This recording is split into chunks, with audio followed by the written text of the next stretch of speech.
With the return of travel comes the return of demand for Airbnbs, pulling thousands of units from the long-term rental market into short-term rentals. Housing advocates say it's squeezing already unaffordable cities like Toronto and Vancouver. The empirical evidence is very clear that both before the pandemic and now after the pandemic, that short-term rentals are playing a major role in making housing less affordable. People have been evicted, and then the landlord puts these places on Airbnb, makes double or triple the amount of money a month than they did renting to a long-term tenant. There are rules in Canada's two most expensive cities to crack down on so-called superhosts who own multiple units and rent them on home-sharing platforms, siphoning housing stock for profit.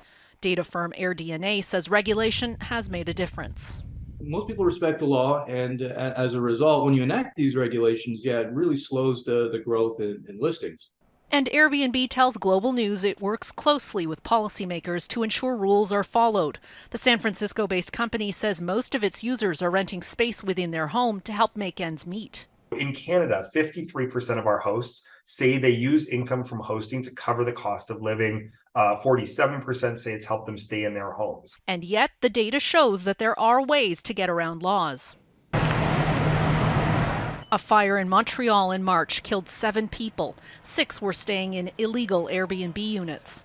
Airbnb, a nonprofit that pushes for short-term rental regulation, says the terrible tragedy has prompted the province of Quebec to look at imposing tough rules on home-sharing platforms that come with financial penalties. Hopefully, it will set an example, for other jurisdictions across Canada, so that a tragedy like this won't repeat itself. And as long as there's a lot of money to be made, people are going to be really incentivized to figure out ways to make that money.